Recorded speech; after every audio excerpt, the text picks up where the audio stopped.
right, the sixth lesson, just looking at sentences. Let's fire it up and see where it takes us. At this point, we've talked about the different kinds of sentences, declaratives, question forms, interrogatives, commands, imperatives, and we've talked about different ways that different languages let you build out these sentences. And but so far, almost all of our example sentences have been built. Each one has been built around a single predicate. So let's look at some sentences that are a little bit bigger and fancier than single predicate sentences. I hope you're ready. So I do, in fact, always want a puppy, and you may also. I also always want to cuddle a puppy, and I always want other people to cuddle a puppy. But what I'm trying to illustrate in these sentences is that each is one sentence. This one is a simple sentence built on the two-place predicate want, right? A subject, the verb, and the direct object of the verb.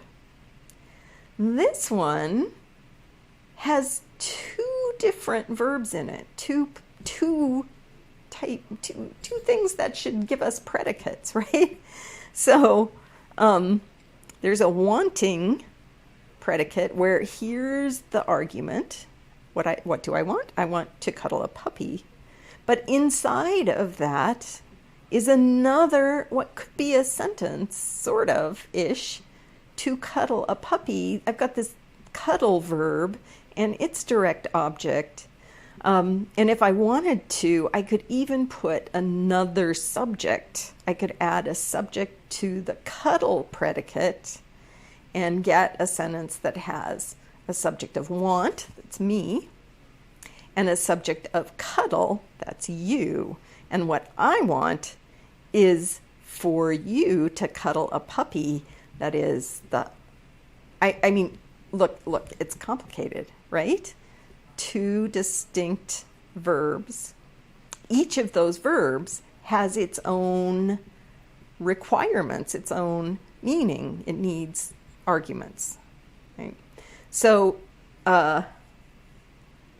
yes, I think I've said these things, but now what I will say is, I have to read this again, sorry, that this one is just one clause. These two each have two clauses.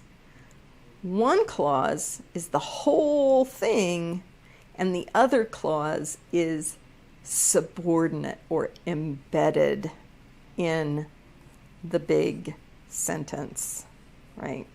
So let's explore that idea.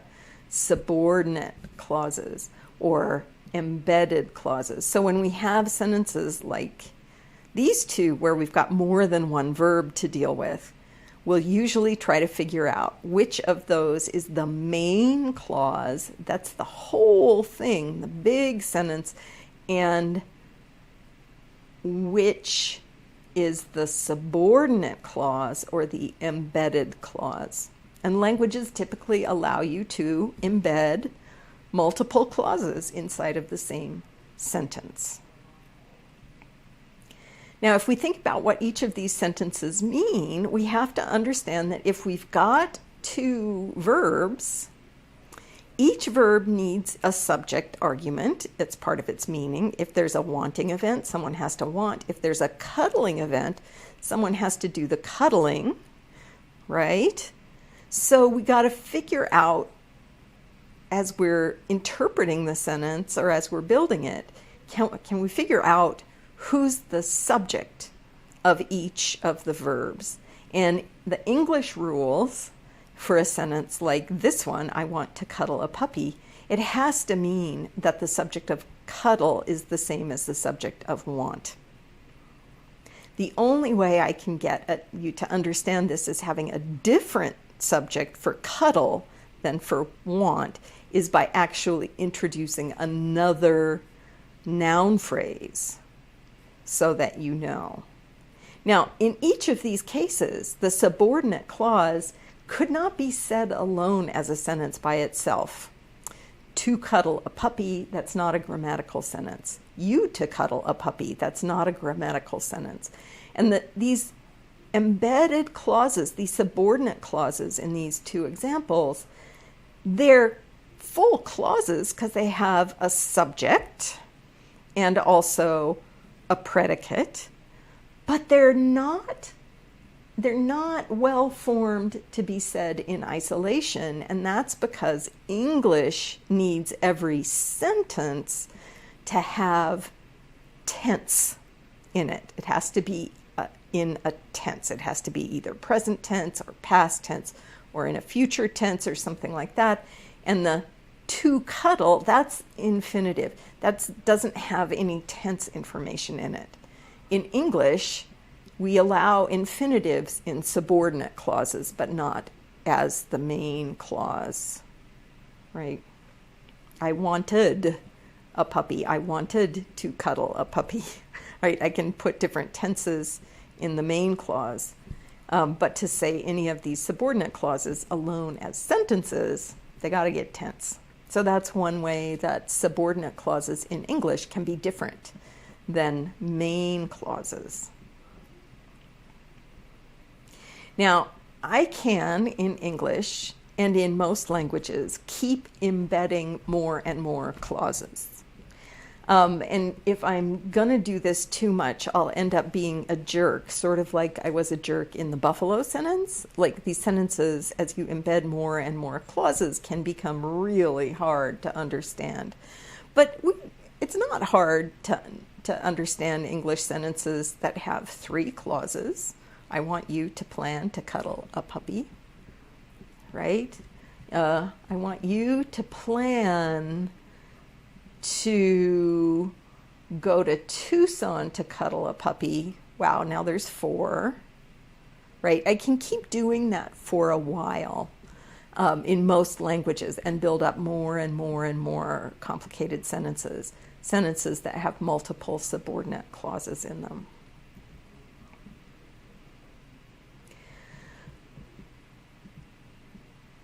The main verb in those sentences is limited. So this is another fact about verb meanings in languages. Some verbs can take a subordinate clause as their direct object, as their complement. Want is such a verb.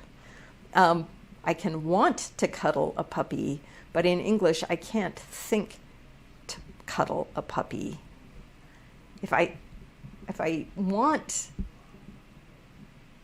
to cuddle a puppy, I in fact can't put a tensed subordinate clause in there. I can't say I cuddled a puppy. I can say I think I cuddled a puppy. So these things isn't that weird? And this is the kind of thing in linguistics that just makes me want to do more linguistics. I don't understand why.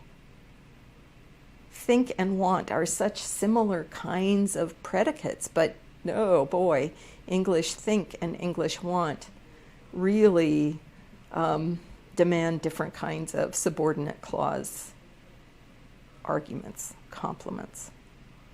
Yeah, that's not necessarily true in other languages for similar words, right? So you could look at how your language does want versus think versus say or imagine or any of these other kinds of verbs of cognition and see how they behave grammatically, because sometimes it doesn't seem like it makes sense.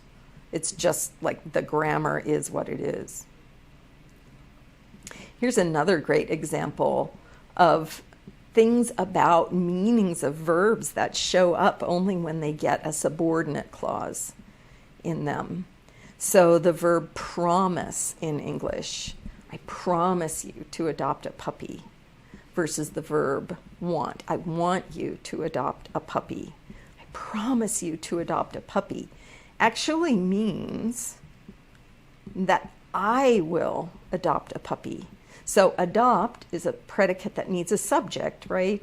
And if I say, I promise you to adopt a puppy, that has to mean I promise you that I'm going to be subject of adopt. I will adopt a puppy. But if I say, I want you to adopt a puppy, what that means is I want you. I can't be the subject of adopt. You have to be the subject of adopt, right?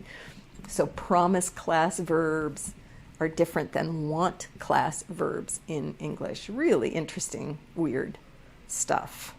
And it's like it has to do with the bracketing that they need, right? In the want type verb, if you have an overt subject in the subordinate clause, it has to be the subject of the subordinate clause. But in promise, it's really that this is really an indirect object, I think, and this is a direct. Anyway, the structures are different. Now, we can use subordinate clauses in lots of places. So this is an example of a relative clause, a kind of subordinate clause that acts like a noun and can fit in as a subject, the kid you know, or the kid who you know, or the kid that you know adopted a puppy. It's a subordinate clause built on the verb know, right? You're the subject, kid is the object. You can have a relative clause in an object position, the puppy who had brown fur. This is an interrogative pronoun in English, but it can also be used as the subject of a subordinate clause, a relative clause. When you get a PhD in linguistics, you're going to have to know the different terminology for all these different types of clauses.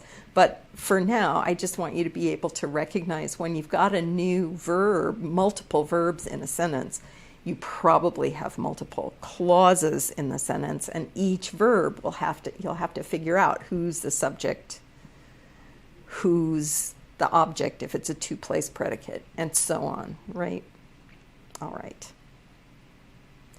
There are other cases where languages let you make sentences that have more than one clause, but it's not at all clear that either clause is subordinate. They're just multiple clauses. So in English, I can take two sentences and put an and between them. That's a conjunction. They're conjoined. And it's not really clear that one of those sentences is the main clause and the other one is a subordinate clause. It's like they're both main clauses. They're just connected. They're just conjoined. And or, English or, people call that a disjunction. You know, whatever. We could call them both conjunctions, but I'll use the fancier term, disjunction. Again, I can connect two sentences with or, and it's not clear that either of them is a subordinate clause or a main clause. They're just sentences made of multiple clauses. So I think now we finally have some reasonably nuanced definitions of these two really important terms in the study of syntax, and we can see how they're different. A clause is a linguistic unit containing one predicate and its arguments, and it might also have modifiers, right? A sentence is a linguistic unit that has at least one clause. Does that make sense? I should probably add to this, a sentence is a linguistic unit that has at least one clause, and that can be uttered in isolation. So we talked about how in English, the infinitive clause, like to adopt a puppy, that can't be a sentence by itself because it doesn't have tense, right? As always, I want to remind you that these structures, these things, are things that we know languages allow speakers to build. They're useful, and linguists want to learn how they work. But that's not the same thing as saying that we always talk in clauses, we always talk in sentences. We don't. We have lots of things we say that aren't structurally clauses or sentences. They may be big blargs of stuff that never get to a predicate. They may be, you know, they may be little pieces, like just an interjection or even just a noun. That's okay. We can say those things. But to understand the kind of the big recipe book for how languages let you build out complex meanings, this unit, the clause and the sentence, these two units turn out to be really important. And they're the primary units of study of syntax. And look, you've made it to the end of this video. Good work. I don't know if there are going to be more videos in this series or not. It depends on how things go. But in case there aren't, I just want to congratulate you for getting through it all. And in case there are, I hope I'll see you again in the next video.